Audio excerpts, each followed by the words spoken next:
Tayyab Erdogan ने, ये जो इस्लामिस्ट है, इसको तो मैं जहादी कहता हूँ, खैर ये भी जहादी है, इसने भाई साहब टर्की को ड्रोन दिया। और टर्की के पास ड्रोन जो है अच्छी क्वालिटी के।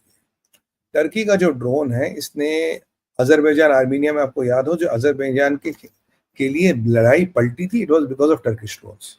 और यूक्रेन में भी इन्होंने अच्छा काम किया है।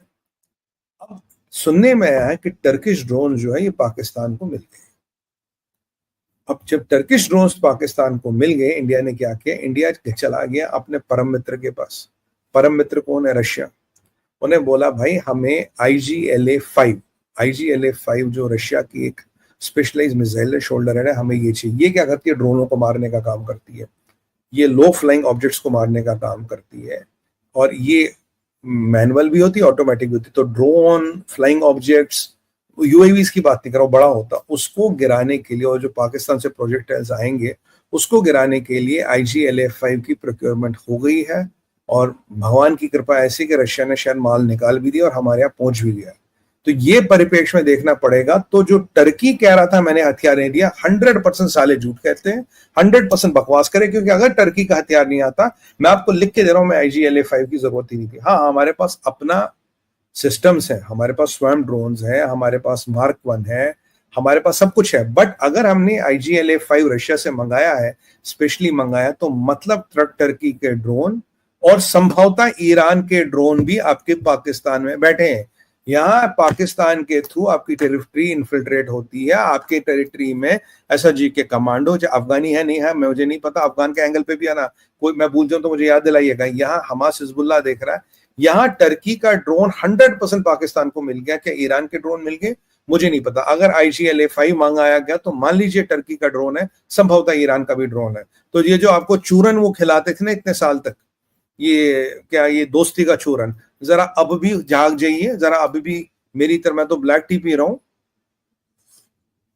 अभी एक जरा एक्सप्रेसो कॉफी पीजिए, आपके भी जरा जाग जाएंगे। इस्लामिक कंट्रियों से दोस्ती का मतलब क्या होता है। धीरे धीरे सब बंगला इसके पीछे लग रहे हैं। और ये मुजू पे भी ये कहानी बतानी, मुजू का बात याद रखेगा। अब जरा यहाँ अफगानिस्तान वाला केस निपटा, फिर आगे चलते हैं। आगे मैं आपको एक बहुत जबरदस्त वेपन जो अमेरिका ने भारत को दिया है, ये तो मुल्लों ने मुल्लों को वेपन दिए, ठीक है, मुल्ला कंट्रियों ने मुल्ला कंट्रियों को वेपन दिया। अब हमें क्या मिला, इसमें भी तो बात करनी चाहिए। अब IGLA-5 बहुत मारक क्षमता इसकी अच्छी, इसने यूक्रेन में वाट लगा दी ड्रोन्स की, और ये बड़ा रशिया का इफेक्टिव वेपन रहा अगेंस्ट ड्रोन्स। और रशिया ने हमें स्टेट ऑफ आर्ट ये वेपन दिया है। रशियन भाइयों का और पुतिन साहब का बहुत बहुत आभार, पूरे भारतीयों और पूरे भारत विचार के परिवार के मत की तरफ से। अब आपका दूसरे एंगल पे चलते सर। अब मुल्लों ने मुल्लों को वेपन दिए, तो सीधे रशिया ने हमें दिया। अब अफगानिस्तान से मैं आज जरा पूछता हूं, वो जो यहाँ सुर्खियां चला रहे थे, India teams with Afghanistan, India teams with Afghanistan, घंटा टीम्स विद अफगानिस्तान। अगर यहाँ अफगानी इन्वॉल्व है, और अगर यहाँ अफगानी इन्वॉल्व है, तो क्या अफगानिस्तान के साथ आपकी बड़ी अच्छी मित्रता है?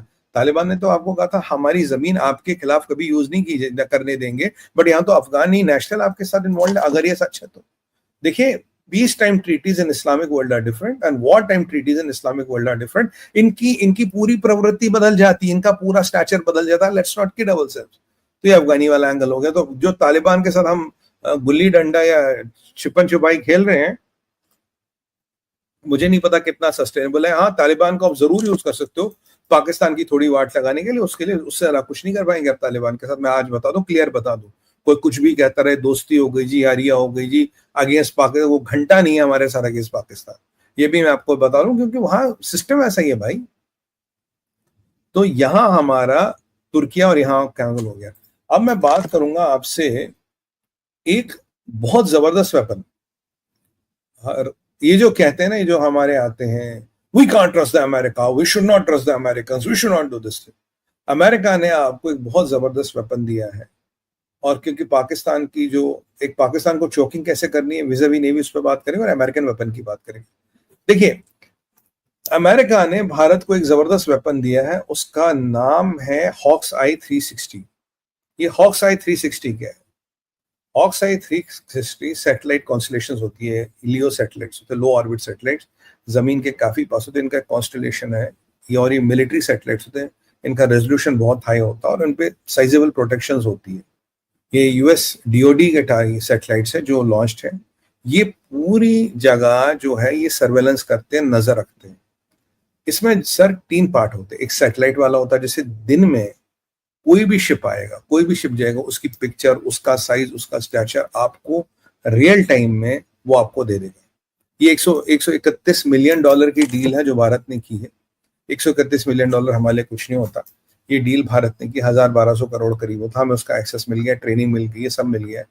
अगर हमारे इकोनॉमिक जोन में, हमारे क्षेत्रफल में कोई भी शिप आएगा, कोई भी बोट आएगी, छोटी आएगी, बड़ी आएगी, जो अपना एक शिप का ना एक यूनिक आईडी होता है, अगर वो आईडी में बंद करके चलो, फर्क नहीं पड़ता, तभी भी उस शिप को हम ट्रैक कर सकते हैं, उस बोट को हम ट्रैक कर सकते हैं, छोटे से छोटा हो, बड़े से बड़ा। अब आपका सवाल होगा, भाई अगर ये बोट रात को आ गया, अंधेरे में आ गया, तब क्या होगा? तब इस टूल में इंफ्रारेड होता है, infrared imaging, infrared scanning and infrared image making.